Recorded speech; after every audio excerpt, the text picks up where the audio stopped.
What's going on, guys? JSGC here, and we are here for another Manchester City video. This time we're going to be doing Manchester City Loan Report number 4, the fourth and final part of this Loan Watch series of how players are performing from the 2018-19 season out on loan. And just like all the other videos, all stats in this video have been gathered on transfermarkt.com.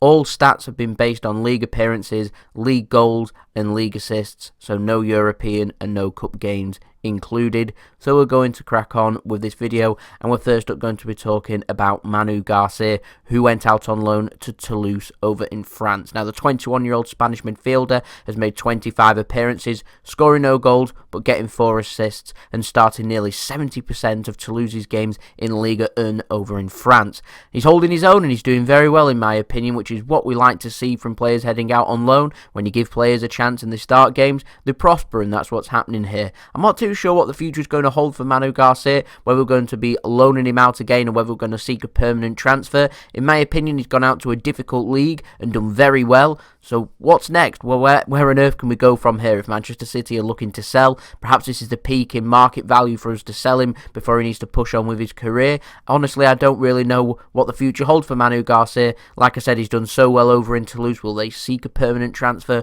Will another club in Ligue 1 come in for him? Will a Spanish club, considering he's been Spanish, come in for him? Will we see an English club come in for him? One thing I'm certain of, though, is he probably won't be in and around the Manchester City squad. And rather than wasting players going out on loan, he's done a great loan, so they may as well try and seek to sell him in the summer so he can move on and we can move on too. But well done to Manu Garcia. 70% of games, no easy feat over in Ligue 1, so well done to him. Next up, we're going to be talking about Paolo Fernandes. He went out on loan to NAC Breda. We all know what's coming here, don't we? 20-year-old Spanish midfielder, 7 appearances, 0 goals, but has got 1 assist. He's not getting the starts, he's not getting the minutes. We've already previously spoken about NAC Breda with Eric Palmer-Brown.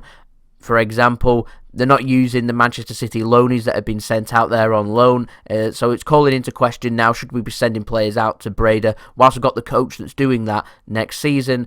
Honestly, it's a waste of a loan. What's the use of 7 appearances? Like I said, Manu Garcia, 70% of games, 25 appearances, has made 18 more appearances this season than what Paolo Fernandes has.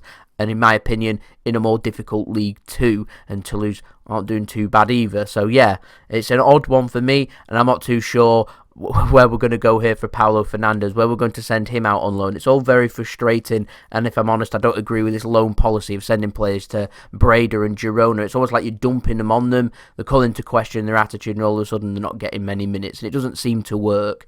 Yeah.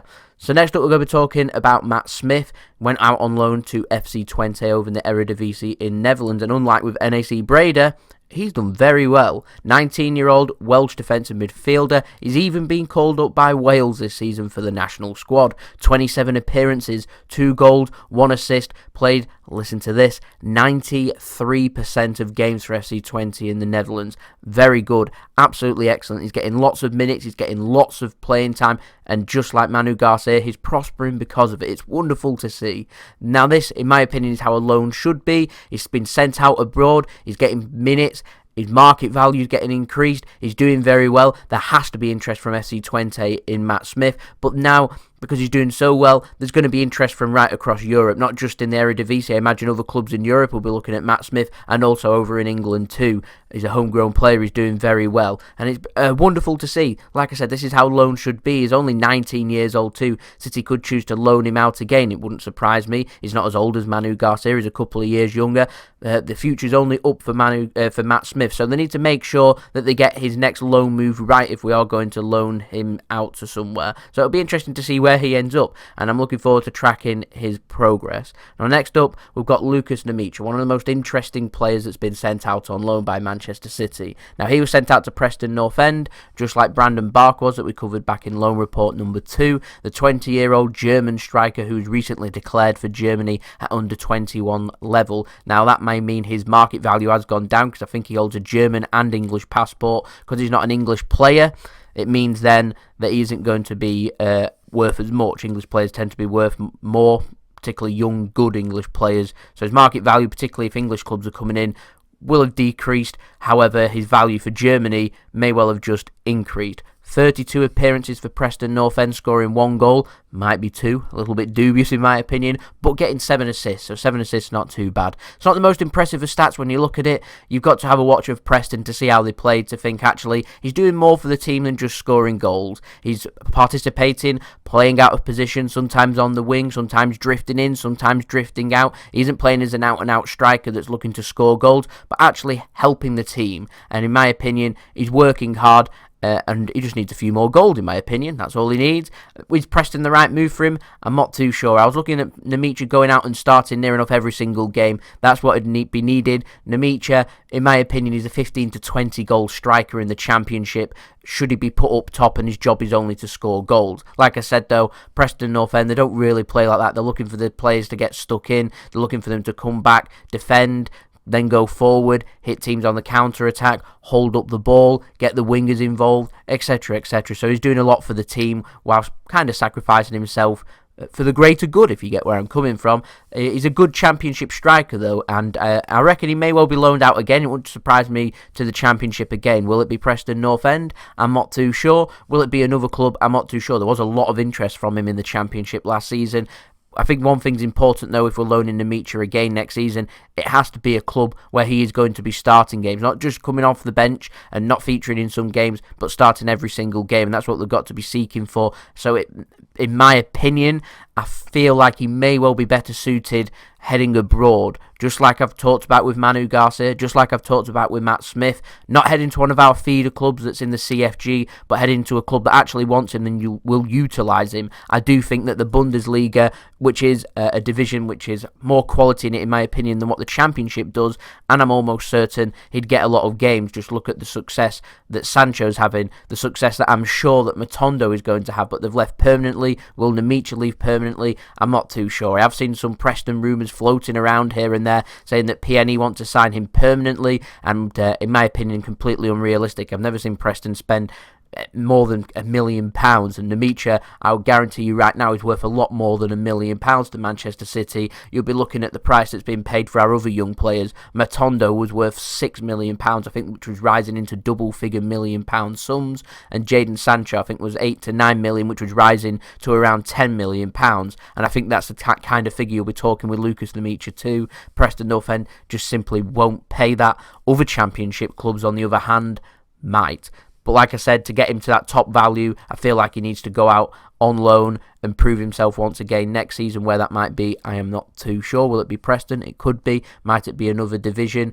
It could well be, particularly keep an eye on Germany. He's just declared for Germany, and I won't be surprised to see Bundesliga clubs come in for him. Clubs like I've spoke about in previous videos, clubs like Schalke, I'm talking clubs like Stuttgart. You got Hamburg on the rise again in Bundesliga's 2 division. So I'm talking clubs like that. There might well be a lot of interest there for Lukas Nmecha, talking big prestigious clubs too. So yeah, that's a very interesting one to keep our eyes on. And last but not least, in all of these 4 videos in the series of the Manchester City Loan Report, we're going to be talking about Luka Ilic, NAC Breda once again. We know what's coming, so we'll get through this quickly. 19-year-old Serbian midfielder, 10 appearances, 2 goals, 2 assists. It's not too bad, that, to be fair. More appearances than the others with 10 appearances, and he's not really done too bad either. 2 goals and 2 assists, that's not too bad. But my conclusion of all this is, whilst that coach at NAC Breda, he's continuing to develop players like this and question the attitude and not play the players, we should just stop sending them players. It's as simple as that. It's a two-way street. If they're not going to utilise our players,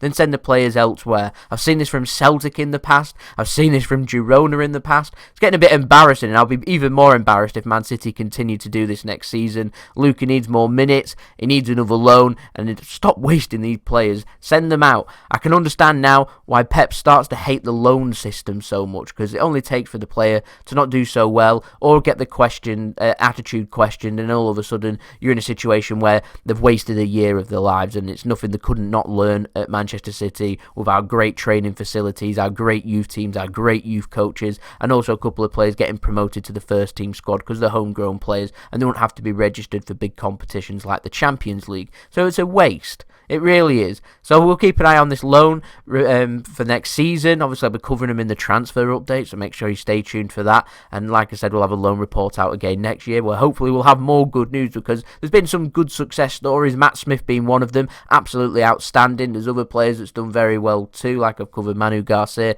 I don't think that Lukas Nmecha's not done too bad either, and also Douglas Luiz hasn't done himself any harm either in the appearances that he has made for Girona. So there's lots of success stories out there. I'm looking forward to doing these videos again, so if you're interested, make sure you do subscribe, press the bell and put your push notifications on. We've got so many more football, Manchester City videos, vlogs, football vlogs, even if you're a Preston fan as well, with my brother who is a Preston fan, going to away match vlogs and things like that. So if you're interested, make sure you stay tuned for that. Make sure you subscribe, press the bell, put your push notifications on, leave a big thumbs up if you enjoyed this video. You can go check out my social media links in the description below. I'm going to pop them up on the screen now for you, and you can just search them and go and follow me on there. Any helps in gains of numbers on them would be much appreciated. Any help in gains on numbers on YouTube too would be much appreciated. I think we're 87 subscribers away from my target of 2,500 subscribers at the time of recording this video, so any help towards that goal would be much appreciated. Thank you for watching, thank you for the continued support from everyone, and I'll see you all again for the next video. We're going to have a day off tomorrow, but we'll have normal regular videos running again as of Tuesday onwards, as we head into the final part of the season with so many games coming up. It's unreal. We've also got a West Brom vlog coming up in a couple of weeks too, where I'll be in a suit, so plenty to look forward to. So it's been JSGC. I hope you all have a lovely rest of your day. Enjoy your day, enjoy your weekend, and I'll see you all again for the next video. Peace. Ciao for now.